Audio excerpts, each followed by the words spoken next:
The Titanic, जिसे दुनिया भर में कभी न डूबने वाला जहाज माना जाता था, लेकिन आज से करीब 100 साल पहले कभी न डूबने वाला ये जहाज डूब गया और इसके डूबने का रहस्य आज भी साइंटिस्ट सॉल्व करने में जुटे हैं। जहां 3 लोगों में से सिर्फ एक ही इंसान बच पाए थे, वहीं 1500 से ज्यादा लोगों ने इस दुर्घटना में अपनी जानें गंवाई। लेकिन इन सब मरे हुए लोगों में से सिर्फ 340 लाशों को ही बरामद किया जा सका। तो अब ये सवाल उठता है कि बाकी के 1160 लाशों का क्या हुआ। चलिए उससे पहले एक रीकैप देख लेते हैं।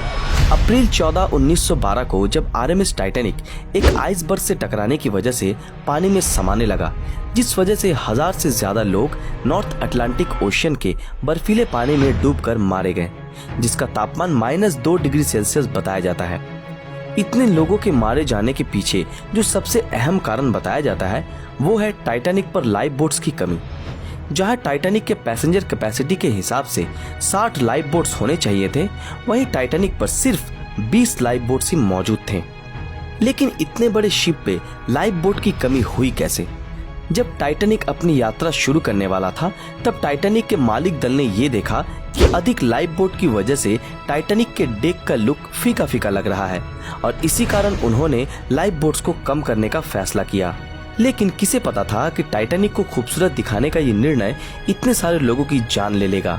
इससे बुरा और क्या हो सकता है कि शुरुआत में जिन लाइफ बोट्स को रिलीज किया गया उसमें आधे पैसेंजर्स भी ठीक से सवार नहीं थे, जिसमें अगर भर भर के लोगों को चढ़ाया जाता तो शायद और भी बहुत सारे मासूमों की जान बचाई जा सकती थी।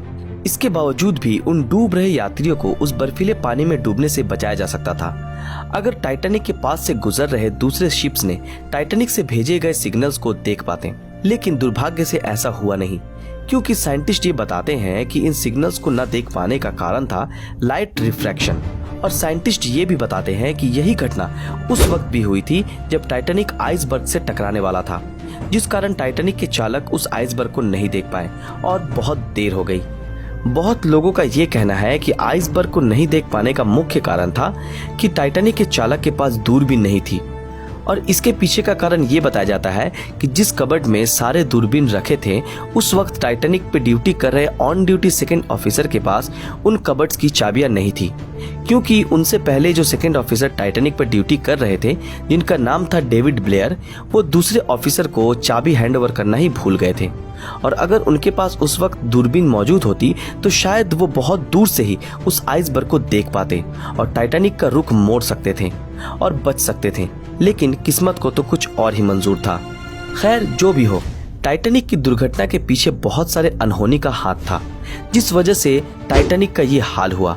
और सच्चाई ये है कि टाइटैनिक के साथ 1000 से भी ज्यादा लोगों ने अपनी जानें गंवाई और जिनकी लाशों को निकालना भी मुमकिन नहीं हो पाया। सो गाइस, अब चलते हैं हमारे असल सवाल पर कि उन लाशों का क्या हुआ जो उस दिन टाइटैनिक के साथ उस पानी में डूबे थे।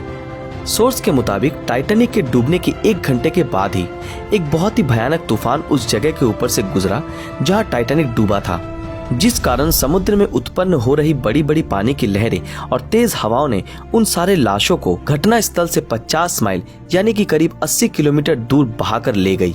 और यही वो कारण था कि जिस वजह से जो पहला शिप दुर्घटना स्थल पर पहुंचा था, उन्हें सारी लाशें नहीं मिली।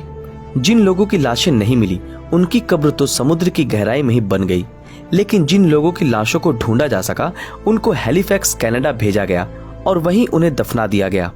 हमें अभी भी एग्जैक्ट लोकेशन का पता नहीं चल पाया है, लेकिन साइंटिस्ट अभी भी ये उम्मीद लगा रहे हैं कि वो उन लाशों को ढूंढने में कामयाब होंगे, जो हर वक्त टाइटैनिक को लेकर स्टडी कर रहे हैं और जो इसके पीछे की मिस्ट्री को सॉल्व करने में सालों से जुटे हैं।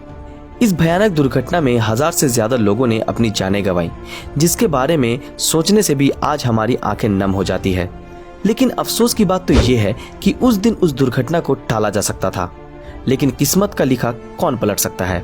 दोस्तों, आज के लिए बस इतना ही। अगर आप भी टाइटैनिक से जुड़ी कुछ जानकारी जानते हैं तो हमारे साथ कमेंट सेक्शन में शेयर कर सकते हैं। अगर ये वीडियो आप लोगों को पसंद आया हो तो इस वीडियो को लाइक और ज्यादा से ज्यादा शेयर जरूर करें। दोस्तों, क्या आपने हमारे फेसबुक पेज ब्रीदिंग नॉलेज को फॉलो किया है? अगर नहीं किया तो अभी तुरंत कर लें। तो फिर मिलेंगे आपके साथ अगले वीडियो में ऐसे ही किसी मजेदार विषय के साथ। तब तक के लिए अलविदा।